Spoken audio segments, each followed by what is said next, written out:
Assalamualaikum warahmatullahi wabarakatuh. Kami dari kelompok 7 akan menjawab pertanyaan dari mata kuliah Ilmu Hadis. Sebelumnya kami akan memperkenalkan diri terlebih dahulu. Perkenalkan, nama saya Nurul Atika Sari Azharoh, NIM E20193173. Di sini saya akan menjawab pertanyaan nomor 1, yaitu buktikan dalam sebuah contoh kasus bahwa Al-Quran mampu menjawab tantangan zaman. Kami dari Prodi Akuntansi Syariah 4. Langsung saja di sini saya akan membacakan pertanyaan UAS Ilmu Hadis. Yang pertama yaitu, buktikan dalam sebuah contoh kasus bahwa Al-Quran mampu menjawab tantangan zaman. 2. Buktikan dalam sebuah contoh kasus bahwa hadis adalah sebagai penjelas dari Al-Quran. Yang ketiga, bagaimana pendapatmu tentang orang yang selalu mengatakan semua permasalahan harus kembali pada Al-Quran dan hadis saja? Dan yang keempat, jelaskan bagaimana solusi yang ditawarkan agama Islam dalam menyikapi wabah COVID-19 seperti saat ini. Dan yang kelima, jelaskan pentingnya mempelajari Al-Quran dan hadis dengan bidang atau jurusan yang sedang Anda jalani sekarang. Di sini saya akan menjawab pertanyaan nomor 1, yaitu buktikan dalam sebuah contoh kasus bahwa Al-Quran mampu menjawab tantangan zaman. Jadi, manusia diciptakan oleh Allah SWT itu senantiasa hidup dengan keluh kesah.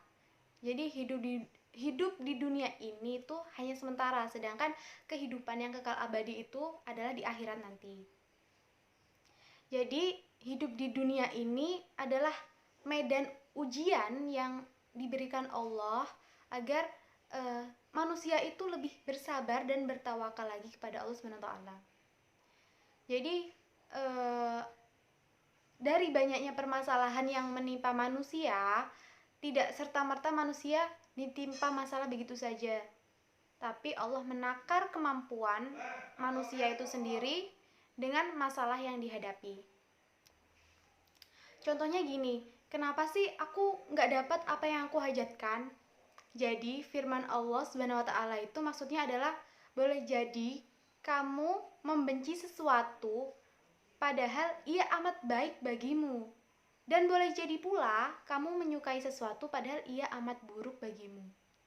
Allah mengetahui sedangkan kamu tidak mengetahui. Jadi yang menurut kita baik belum tentu baik menurut Allah. Dan yang menurut Allah baik, pasti kita ngiranya kenapa sih kok itu gitu loh. Jadi apa yang menurut kita baik itu belum tentu baik di mata Allah. Dan yang kedua yaitu adalah buktikan dalam sebuah contoh kasus bahwa hadis adalah sebagai penjelas dari Al-Quran. Jadi fungsi hadis terhadap Al-Quran yang pertama yaitu adalah sebagai bayan at-takrir, yang berarti memperkuat isi dari Al-Quran.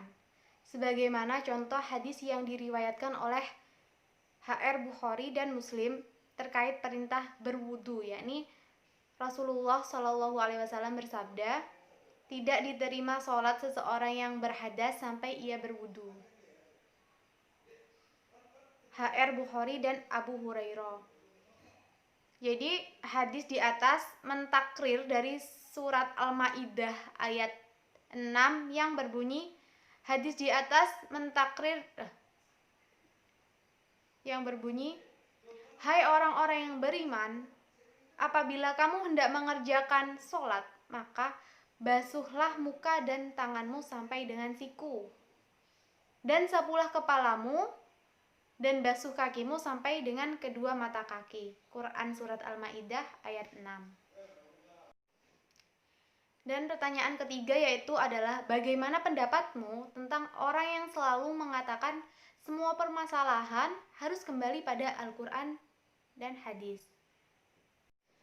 Jadi kalau ada orang yang selalu mengatakan semua permasalahan itu harus kembali kepada Al-Quran dan Al-Hadis, memang itu benar, karena Allah itu telah berfirman dalam surat At-Toha ayat 123 sampai 124 yang artinya, maka jika datang kepadamu petunjuk dariku, Lalu barang siapa yang mengikuti petunjukku, ia tidak akan sesat dan ia tidak akan celaka.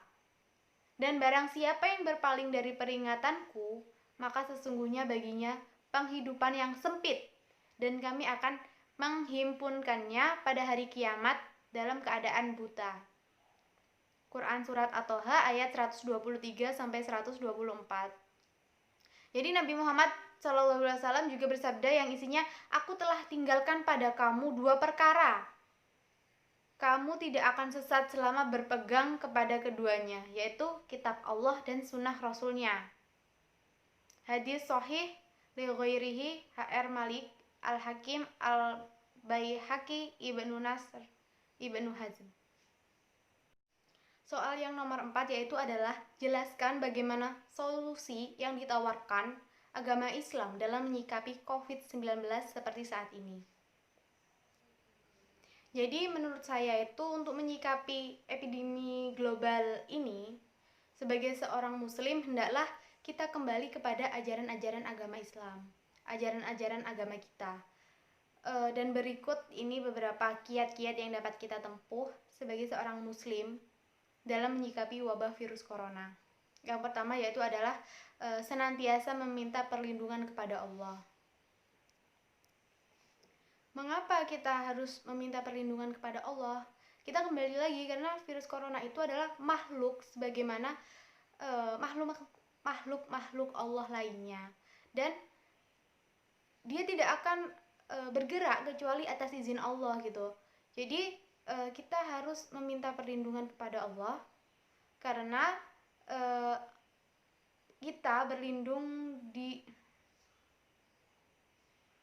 karena Allah adalah sebaik-baiknya penjaga dan dialah maha penyayang di antara para penyayang. Yang kedua itu adalah berikhtiar dengan melakukan pencegahan. Jadi contohnya berikhtiar dalam melakukan pencegahan itu ada dua, yaitu dalam skala individu dan skala berjamaah. Contohnya gini, kalau dalam skala individu itu kita mengikuti cara-cara yang dianjurkan oleh para ahli dalam bidang ini. Contohnya seperti rutin menjaga kesehatan, mencuci tangan, terus minum vitamin, makan makanan yang sehat gitu, dan menghindari keluar rumah dan berkumpul di tempat keramaian bila tidak diperlukan. Dan yang selanjutnya, kalau dalam skala berjamaah itu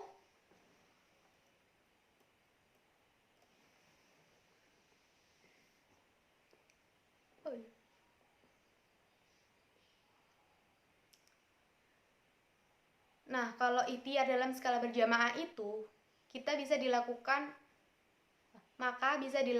dengan cara melakukan pencegahan agar virus itu tidak merambah ke skala yang lebih luas lagi, seperti melakukan isolasi kepada mereka-mereka yang terkena virus atau mereka yang tercurigai terkena virus. Setelah melakukan ikhtiar, maka pada akhirnya semua kita serahkan kepada Allah. Kita tawakalkan diri kita kepadanya karena hidup dan mati kita sebagai seorang hamba semua berada di tangannya. Jadi kita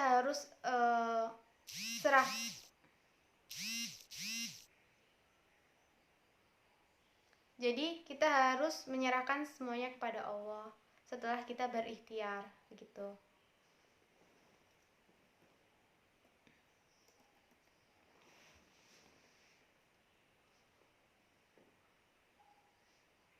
Dan yang terakhir yaitu adalah yakin kepada Allah akan kesembuhan. Jadi bila di antara kita yang ditakdirkan oleh Allah tertimpa penyakit ini, maka yakinlah bahwa Allah lah sebaik-baiknya penyembuh dan Tuhan yang maha penyembuh. Jadi kalau memang kita terkena virus, ya udah kita harus tetap semangat, harus bersyukur karena itu semua adalah pemberian dari Tuhan gitu. Dan kita harus tetap yakin bahwa Allah lah yang bisa menyembuhkan itu semua. Dan soal yang terakhir yaitu adalah jelaskan pentingnya mempelajari Al-Quran dan hadis dengan bidang atau jurusan yang sedang Anda jalani sekarang. Jadi pentingnya Al-Quran dan Al-Hadis itu adalah Al-Quran dan Al-Hadis menjadi rambu-rambu akan yang halal dan haram. Yang kedua, menekankan aspek keadilan, efisiensi, kesejahteraan sosial yang didukung oleh instrumen zakat, sedekah, dan sebagainya. Assalamualaikum warahmatullahi wabarakatuh. Saya Dianisa Safira, NIM E2019-3174. Saya dari kelas AKS 4. Nah, di sini saya dan teman-teman saya akan menjelaskan ilmu Al-Quran dan Hadis yang dibimbing oleh Bapak dosen Hilmi Azizi. Yang pertama, buktikan dalam sebuah contoh kasus bahwa Al-Quran mampu menjawab tantangan zaman. Manusia yang diciptakan oleh Allah Subhanahu wa Ta'ala senantiasa hidup dengan keluh kesah. Hidup di dunia adalah medan ujian yang disediakan oleh Allah Subhanahu wa Ta'ala supaya manusia itu bersabar dan bertawakal kepada Allah. Hidup di dunia adalah kehidupan sementara, dan di akhirat adalah kehidupan yang kekal abadi. Dari banyaknya permasalahan yang menimpa manusia, tidak serta-merta manusia ditimpa masalah begitu saja. Tapi Allah akan menakar kemampuan manusia itu sendiri dengan masalah yang dihadapi. Allah Subhanahu wa Ta'ala semata-mata menciptakan masalah kepada manusia untuk memberikan pelajaran bagi manusia dan hikmah dari sebuah permasalahan tersebut. Kenapa aku diuji? Kenapa manusia diuji?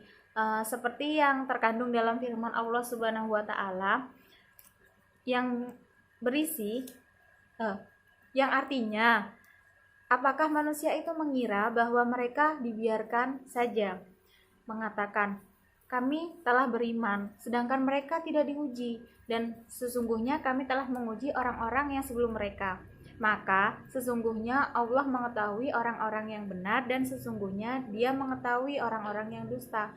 Quran Surat Al-Ankabut ayat 2 sampai dengan 3. Selanjutnya, buktikan dalam sebuah contoh kasus bahwa hadis adalah sebagai penjelas dari Al-Quran.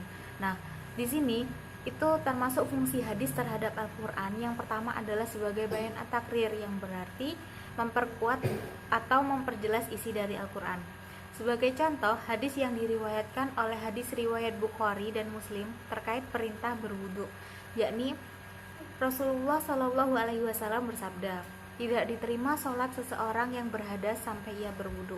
Hadis riwayat Bukhari dan Abu Hurairah. Hadis di atas mentakrir dari potongan surat Al-Maidah ayat 6 yang berbunyi, hai orang-orang yang beriman, apabila kamu hendak mengerjakan sholat, maka basuhlah mukamu dan tanganmu sampai dengan siku, dan sapulah kepalamu dan basuhi kakimu sampai dengan kedua mata kaki. Selanjutnya, bagaimana pendapatmu tentang orang yang selalu mengatakan semua permasalahan harus kembali kepada Al-Quran dan hadis saja? Menurut saya, jika ada orang yang selalu mengatakan semua permasalahan harus kembali kepada Al-Quran dan hadis, itu benar, karena Allah Subhanahu wa Ta'ala telah berfirman dalam surat At-Toha ayat 123 sampai dengan 124 yang artinya, maka jika datang kepadamu petunjuk dariku, lalu barang siapa yang mengikuti petunjukku, ia tidak akan sesat dan ia tidak akan celaka. Dan barang siapa yang berpaling dari peringatanku, maka sesungguhnya baginya penghidupan yang sempit, dan kami akan menghimpunkan pada hari kiamat dalam keadaan buta. Quran Surat Toha ayat 123 sampai dengan 124. Nabi Muhammad SAW juga bersabda yang isinya, aku telah tinggalkan pada kamu dua perkara. Kamu tidak akan sesat selama berpegang kepada keduanya, yaitu kitab Allah dan sunnah Rasulnya. Hadis sahih li ghairihi, hadis riwayat Malik, Al-Hakim, Al-Baihaqi, Ibnu Nasir, dan Ibnu Hasim. Selanjutnya, jelaskan urgensi atau pentingnya Al-Quran dan hadis dalam bidang atau jurusan yang sedang Anda jalani sekarang. Al-Quran dan hadis merupakan sumber hukum yang abadi yang dijadikan pedoman bagi umat manusia. Al-Quran dan hadis tidak hanya menjelaskan di bidang keagamaan saja, namun juga menjelaskan di bidang sosial, politik, dan aspek kehidupan lainnya, termasuk juga bidang ekonomi. Al-Quran dan hadis merupakan sumber pedoman bagi manusia yang digunakan dalam kehidupan sehari-hari agar manusia tidak tersesat. Seperti sabda Nabi Muhammad SAW yang berisi, "Aku tinggalkan dua perkara yang kalian tidak akan tersesat selamanya jika kalian berpegang teguh kepada keduanya, Kitabullah wa Sunnati. Keduanya tidak akan berpisah hingga bertemu di telagaku." Hadis riwayat Hakim, sahih. Ekonomi Islam memposisikan Al-Quran sebagai dasar hukum yang memiliki akan hal haram dan halal. Di antaranya, Al-Quran dan hadis melarang transaksi seperti riba, judi, penipuan, menimbun, menutupi cacat, dan gharar. Al-Quran dan hadis menekankan aspek keadilan, efisiensi, kesejahteraan sosial yang didukung oleh instrumen zakat, infak, sedekah, dan amal soleh lainnya. Perkembangan ekonomi Islam tidak bisa lepas dari Al-Quran dan hadis, ilmu fikih, ijtihad, sejarah, dan modernitas. Nah, untuk selanjutnya, jelaskan bagaimana solusi yang ditawarkan agama Islam dalam menyikapi COVID-19 seperti saat ini. Satu hal yang menjadi keyakinan bahwa setiap bencana datangnya dari Allah dan merupakan rahasia Allah. Sebagai seorang muslim, kita senantiasa berikhtiar dan bertawakal tanpa perlu menuduh atau menghakimi. Segala sesuatu yang diberikan Allah merupakan suatu hal yang terbaik dan selalu ada hikmah sebagai pelajaran bagi manusia, meskipun itu bencana. Ikhtiar yang dimaksud seperti yang dicontohkan pada saat wabah terjadi di zaman Rasul. Beliau memberi tuntunan dalam sebuah hadis yang berisi ketika di suatu tempat ada wabah, maka tidak boleh orang yang berada di lingkungan wabah itu keluar dari tempat itu. Dan orang yang di luar tidak boleh masuk ke dalam tempat wabah beredar. Tuntunan dari Rasul tersebut merupakan sebagai bagian dari ikhtiar. Dengan ikhtiar tersebut merupakan bagian dari sikap kita. Karena jika kita salah dalam mengambil sikap, bisa jadi kita malah tertular oleh wabah COVID-19 ini dan dapat memperburuk kesehatan kita. Ikhtiar lain yang tidak kalah penting adalah berdoa kepada Allah agar tidak menjadi bagian yang terkena wabah COVID-19 ini. Sekaligus kita mendoakan mereka yang telah jadi pasien COVID-19, karena doa adalah kekuatan orang beriman dan doa bisa menyelamatkan seorang dari bencana. Sebagai seorang muslim, dalam menyikapi wabah COVID ini, kita harus optimis bahwa semuanya itu akan berakhir. Seperti bunyi hadis yang isinya itu semua penyakit ada obatnya. Apabila sesuai antara obat dan penyakitnya, maka penyakit akan sembuh dengan izin Allah Subhanahu wa taala. Selain itu, dalam menyikapi wabah ini kita harus berhati-hati dalam menerima informasi agar kita tidak tertipu. Kita harus bisa memilih mana itu informasi yang benar dan mana itu informasi yang salah, sehingga kita tidak termakan oleh hoak yang beredar dan itu bisa mengganggu pikiran kita, sehingga imun kita itu menjadi turun dan itu bisa mempengaruhi kesehatan kita. Assalamualaikum warahmatullahi wabarakatuh. Saya Irza Intan Nursais, NIM E20193172. Jadi di sini saya akan menjawab pertanyaan UAS dari mata kuliah Ilmu Hadis dan Al-Quran yang diampu oleh Bapak Ilmi Azizi. Jadi yang pertama yaitu buktikan dalam sebuah contoh kasus bahwa Al-Quran mampu menjawab tantangan zaman. Jadi yang pertama, dunia masa depan adalah dunia yang akan dimiliki oleh mereka yang kreativitas, mereka yang inovasi, dan mereka yang mempunyai kekuatan ilmu. Dan semua yang kita saksikan dalam realitas dunia sekarang ini adalah sebuah realitas yang sesungguhnya sudah jauh-jauh hari disebutkan dalam Al-Quran.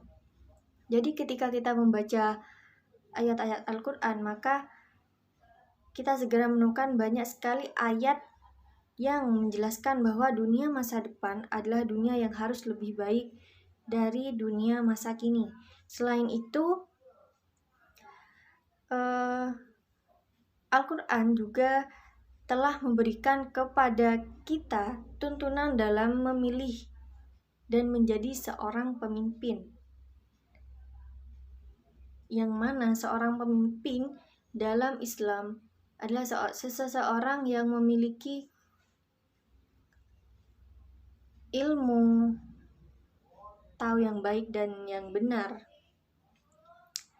Dan kemudian dalam kaitan perkembangan zaman dan konteks perubahan-perubahan di era digital sekarang ini, maka tantangan kita terhadap Al-Quran adalah bagaimana pesan-pesan Al-Quran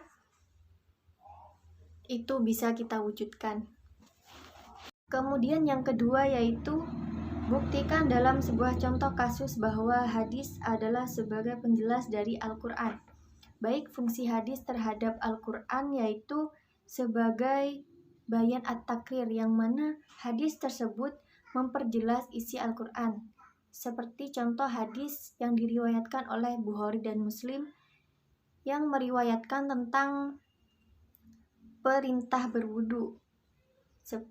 Seperti yaitu Rasulullah SAW bersabda, tidak diterima sholat seseorang berhadas sampai ia berwudu. Hadis tersebut tentu ditakrir dari ayat Al-Quran, yaitu surat Al-Ma'idah ayat 6. Kemudian pertanyaan yang ketiga, bagaimana pendapatmu tentang orang yang selalu mengatakan semua permasalahan harus kembali pada Al-Quran dan hadis saja? Jadi menurut saya ketika seorang muslim mengatakan semua permasalahan harus kembali kepada Al-Quran dan hadis, itu benar. Karena sejatinya pedoman kita adalah Al-Quran dan apa yang telah dicontohkan oleh Nabi Muhammad SAW melalui riwayat-riwayat hadisnya. Namun ketika kita tidak mengerti, kita bisa menanyakan kepada orang-orang yang lebih ahli dari kita, seperti ulama, seperti guru kita yang lebih mengerti tentang pedoman kita, Al-Quran dan hadis tersebut. Hal tersebut dilakukan agar tidak terjadi kesalahpahaman dan ketimpangan jika mentah-mentah kita langsung kembali kepada Al-Quran dan hadis saja. Pertanyaan yang keempat yaitu jelaskan bagaimana solusi yang ditawarkan agama Islam dalam menyikapi wabah COVID-19 seperti saat ini. Jadi menyikapi pandemi global ini, sebagai seorang muslim hendaklah kita kembali kepada ajaran-ajaran agama kita. Tentu saja yang pertama yaitu senantiasa meminta perlindungan kepada Allah.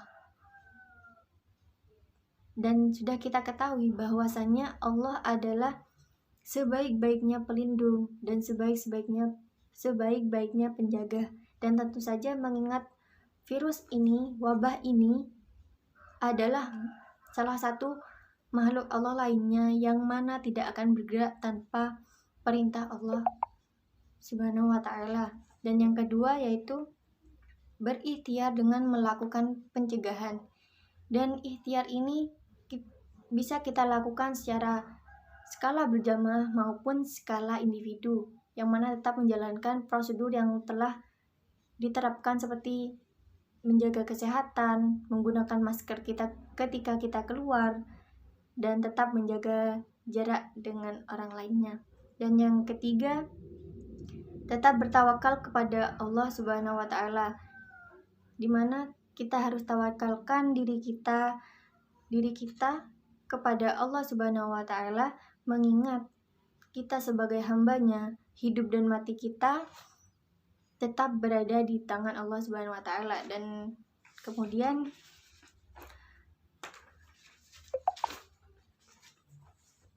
yang keempat, kita bisa yakin kepada Allah atas kesembuhannya, mengingat Allah itu Maha Penyembuh. Pertanyaan yang terakhir, yaitu jelaskan pentingnya mempelajari Al-Quran dan hadis dengan jurusan yang Anda jalani sekarang ini. Jadi berhubung saya dan teman-teman saya adalah jurusan akuntansi syariah dari Fakultas Ekonomi dan Bisnis Islam, tentu mengingat peranan Al-Quran dan As-Sunnah sebagai sumber hukum Islam yang mana menjadi petunjuk bagi manusia. Bukan hanya tuntutan dalam bidang keagamaan saja, namun juga menjelaskan dalam bidang politik, sosial, dan semua aspek kehidupan termasuk bidang ekonomi. Jadi, kita sebagai mahasiswa Fakultas Ekonomi dan Bisnis Islam tentu memposisikan Al-Quran dan hadis sebagai dasar hukum, yang mana Al-Quran dan hadis ini menjadi rambu-rambu akan yang halal dan haram. Juga menekankan aspek keadilan, efisiensi, kesejahteraan sosial yang didukung oleh instrumen seperti instrumen zakat, sedekah, dan sebagainya. Jadi itu jawaban dari kami kelompok 7.